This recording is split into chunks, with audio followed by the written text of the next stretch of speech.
আসসালামু আলাইকুম এভরিওয়ান। আজকে আমরা রাইট ফর্ম অফ ভার্বসের একটি জাদুকরী টেকনিক দেখব। তো আমরা একটা এক্সাম্পল দেখি। আই ড্যাশ হিম রিসেন্টলি, এখানে সি দেওয়া আছে। এখন আমরা এটা ভার্বের সঠিক ব্যাপারে কী করব, স নাকি হ্যাভ সিন দিব। তো মনে রাখবেন, কোনো বাক্যে যদি বিশেষ কিছু শব্দ থাকে তবে সেটি রাখার সহজ টেকনিক হচ্ছে প্রেজেন্ট পারফেক্ট টেন্সে আজরাইল ব্যবহৃত হয়। আপনারা এটা মুখস্থ করবেন যে প্রেজেন্ট পারফেক্ট টেন্সে আজরাইল ব্যবহৃত হয়।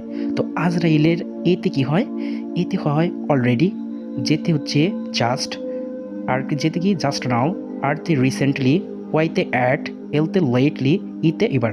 এগুলো যদি কোনো বাক্যে থাকে তাহলে সেটা কি হয়, প্রেজেন্ট পারফেক্ট টেন্সে হয়।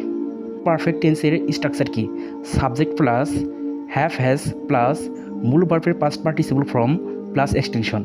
তো আমরা বাক্যটি এখন খেয়াল করি যে আই সি হিম রিসেন্টলি।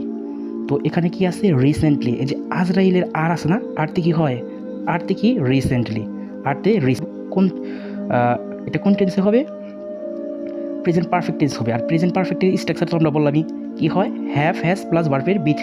তাহলে আই যেহেতু আছে তাহলে কি হবে, হ্যাভ সিন। তাহলে সঠিক উত্তর কী হবে, এখানে সঠিক ভার্ব হ্যাভ সিন। তো আশা করি আপনারা বুঝতে পারছেন।